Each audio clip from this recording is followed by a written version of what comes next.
샬롬 할렐루야. 디모데전서 4장 4절에서 6절. 하나님이 지으신 모든 것이 선하음에 감사함으로 받으면 버릴 것이 없나니 하나님의 말씀과 기도로 거룩하여 짐이라. 네가 이것으로 형제를 깨우치면 그리스도 예수의 좋은 일꾼이 되어 믿음의 말씀과 네가 따르는 좋은 교훈으로 양육을 받으리라. 아멘.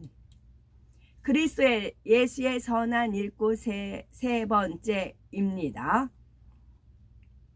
주님의 선한 일꾼이 되기 위한 조건을 하나님 앞에 크게 영광 돌린 요셉을 통해서 살펴보고 있지요.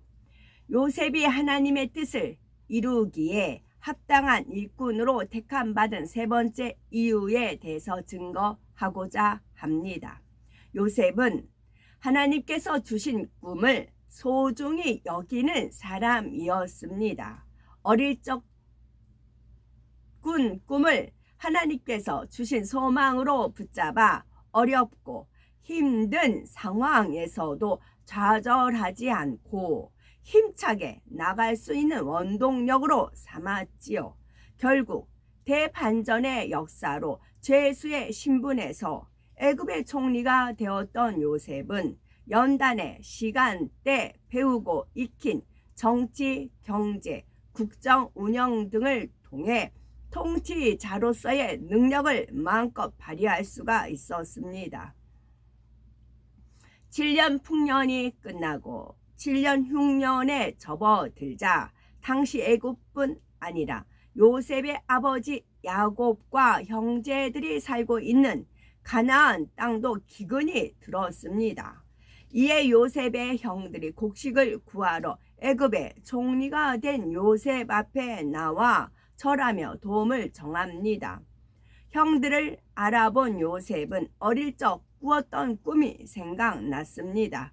이렇게 요셉은 하나님께서 주신 꿈과 소망을 항상 기억하며 나아갔던 것입니다.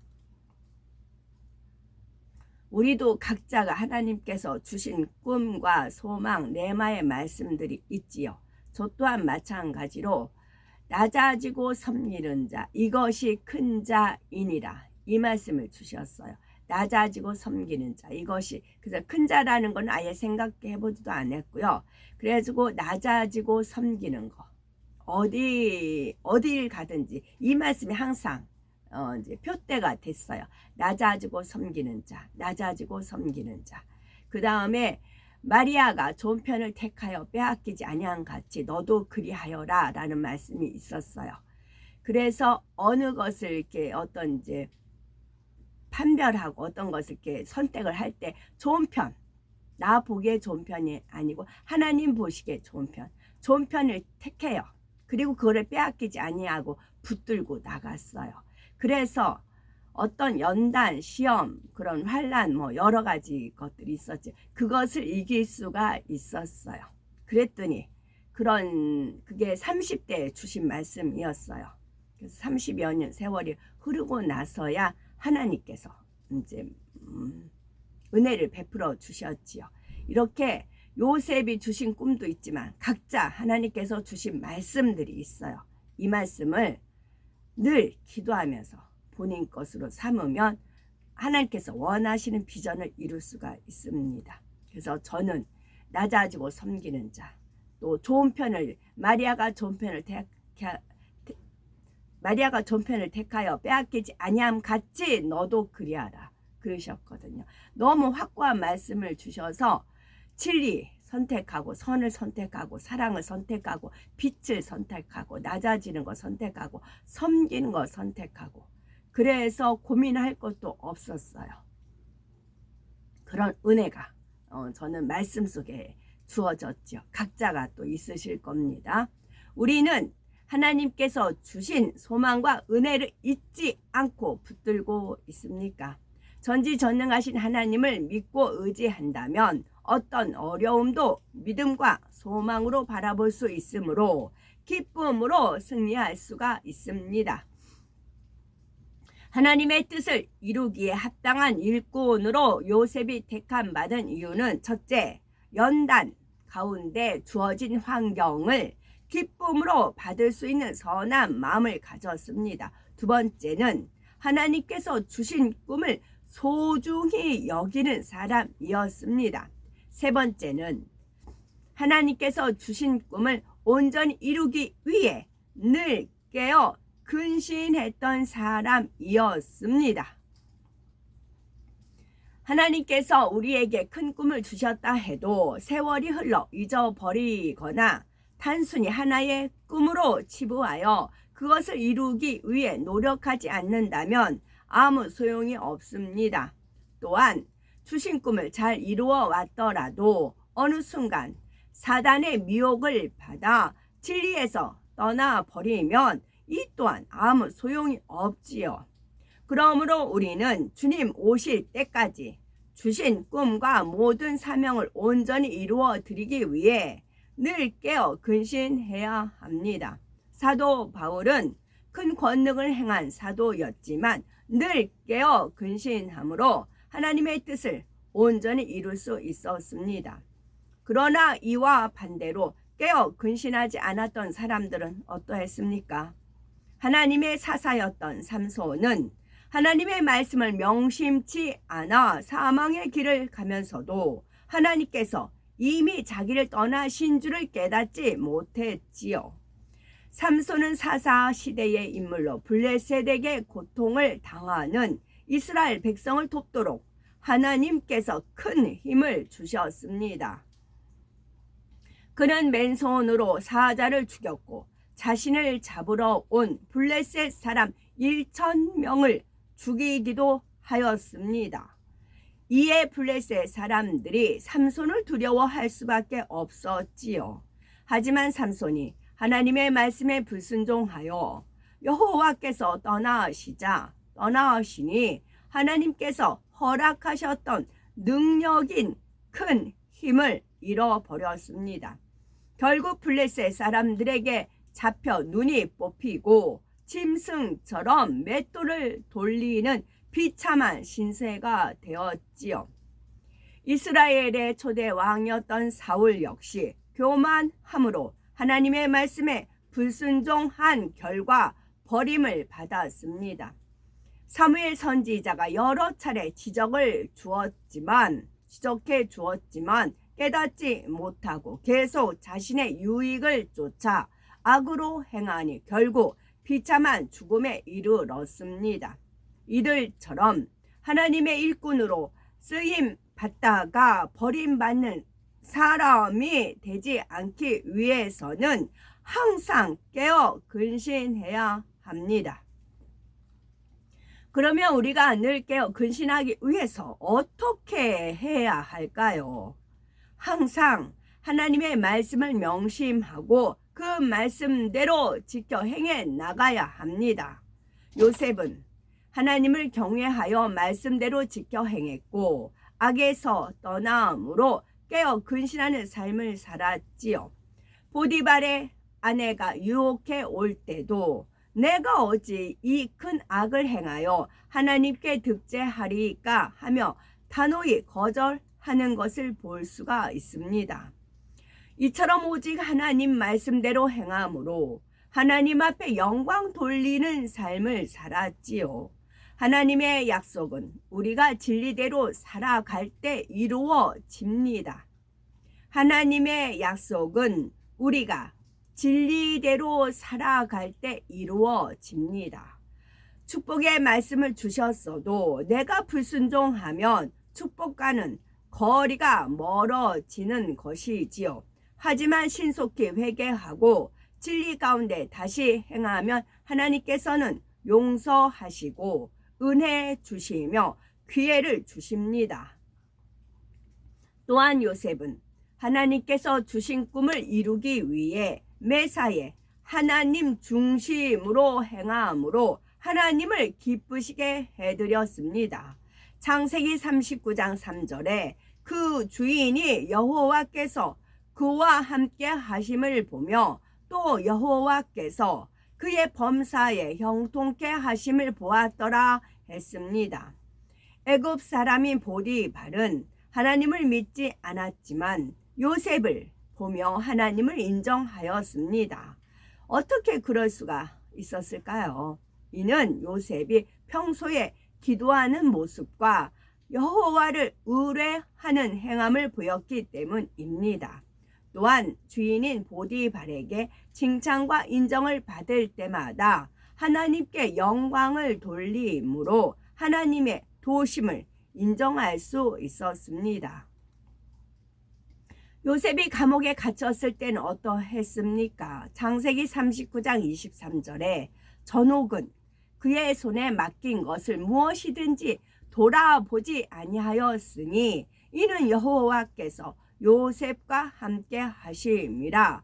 여호와께서 그의 범사에 형통케 하셨더라 하신 말씀대로 전옥뿐만 아니라 감옥의 죄수들에게도 사랑과 인정을 받았음을 알 수가 있습니다. 요셉은 형식적으로 자신에게 맡겨진 일을 한 것이 아니었습니다.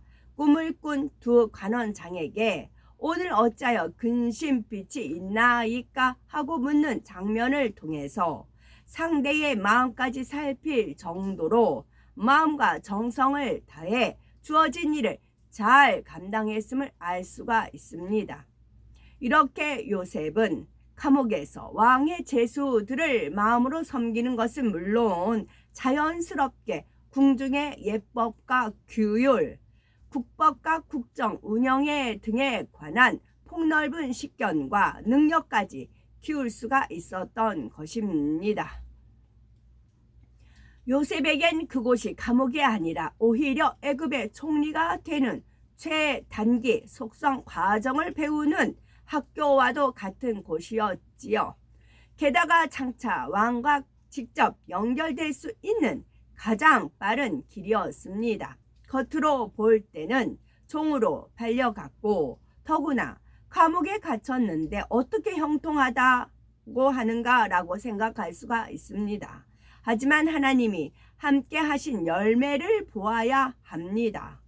하나님의 사람들은 당장은 불통한 것 같아도 요셉처럼 모든 것이 합력해서 선을 이루며 형통으로 바뀌는 것을 볼 수가 있습니다. 이렇게 연단이 축복으로 바뀌려면 평소 삶 가운데 하나님 말씀대로 성실히 행해야 합니다. 시편 37편 3절에 여호와를 의뢰하여 선을 행하라. 땅에 거하여 그의 성실로 식물을 삼을지어다 말씀하셨습니다. 바로 이것이 우리가 가진 꿈을 이룰 수 있는 비결 중 하나입니다. 요셉과 같이 오직 진리 안에서 정도를 쫓아 행하며 모든 일을 성실히 행할 때 하나님을 기쁘시게 할 수 있고 마음의 소원도 응답받을 수가 있습니다. 정도를 쫓지 않고 성실치 않은 사람은 일확천금을 바라듯 노력이나 수고, 인내도 없이 자신을 높여주기를 바랍니다. 희생해야 할 일은 피하고 힘들고 고된 일은 하기 싫어합니다. 힘써 일하고도 칭찬받지 못하면 서운해하고 기운이 빠집니다. 이는 하나님께서 인정하시는 성실함이 아니기에 능력과 높임을 받기 어렵습니다. 현재 우리에게 주어진 시간이 그리스도 예수의 선한 일꾼들로 만들어지는 시간이라 생각합니다. 그러기 위해서는 자신의 위치를 지키되 주어진 일을 최선을 다해 감당하여 하나님의 능력을 끌어내려야 하지요. 하나님의 나라에는 많은 일꾼이 필요합니다. 하지만 준비되지 않으면 귀히 쓰임 받을 수가 없지요. 그러니 항상 근신하여 기도하며 성결을 이루고 하나님의 능력을 의지해 최선을 다해 사명 감당함으로 귀한 일꾼으로 성장하셔야 되겠지요. 요셉에게 있어서 한 가지 더 생각해 볼 것이 있습니다. 어린 나이에 낯선 땅에 노예로 팔려온 요셉은 어떻게 진리 안에서 오직 정도만 걸을 수가 있었을까요? 갑자기 찾아온 시험 앞에서도 범죄하지 않았을 뿐만 아니라 거듭되는 연단 속에서도 좌절하지 않았던 이유가 무엇이었을까요? 그것은 하나님이 그에게 주신 꿈과 더불어 요셉이 어릴 적 아버지인 야곱으로부터 가르침 받았던 하나님의 말씀 덕분이었습니다. 요셉은 아브람과 이삭, 야곱을 통해 역사하셨던 하나님에 대해서 익히 들어 알고 있었고 그 말씀을 평소에 늘 묵상하고 마음에 새겨 두었습니다. 요셉처럼 복 있는 사람이 되기 위한 조건으로 시편 1편 2절에 오직 여호와의 율법을 즐거워하여 그 율법을 주야로 묵상하는 자로다 말씀하고 계십니다. 우리도 한 주간 들은 말씀의 주요 내용을 묵상하고 삶 속에서 말씀대로 준행하시면 1년 안에도 엄청난 영적인 성장을 이룰 수가 있을 것입니다. 그리고 그 결과는 저는 시냇가에 심은 나무가 시절을 쫓아 과실을 맺으며 그 잎사귀가 마르지 아니함 같으니 그 행사가 다 형통하리로다 하신 말씀과 같이 이루어질 것입니다. 요셉과 같이 늘 깨어 근신하는 사람이 되기 위해 항상 하나님의 말씀을 명심하며 정도를 쫓아 나가야 되겠지요.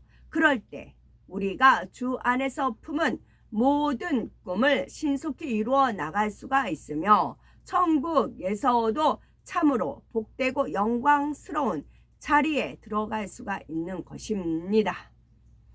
그리스도 예수의 선한 일꾼이 되기 위해 과연 나는 합당한 자격을 갖추고 있는지 점검해 보시고 이와 더불어 더욱 능력 있는 주님의 일꾼이 되기 위해 하나님의 지혜를 받아야 되겠지요. 또한 우리는 말씀을 통해 우리가 하나님의 뜻을 온전히 이루어 드릴 영적 장수로 나오신다면 이사야 60장 21에서 22절 말씀과 같은 큰 축복이 주어질 것입니다. 네 백성이 다 의롭게 되어 영영이 땅을 차지하리니 그들은 나의 심은 가지요 나의 손으로 만든 것으로서 나의 영광을 나타낼 것인즉 그 작은 자가 전을 이루겠고 그 약한 자가 강국을 이룰 것이라. 때가 되면 나 여호와가 속히 이루리라. 때가 되면입니다. 때가 되면 나 여호와가 속히 이루리라 하신 말씀대로 작은 자가 전을 이루며 약한 자가 강국을 이루는 부흥의 역사가 우리를 통해 곳곳에 일어나므로 세계 만방에 하나님의 영광이 크게 나타나는 우리가 되셔야 되겠습니다. 아멘.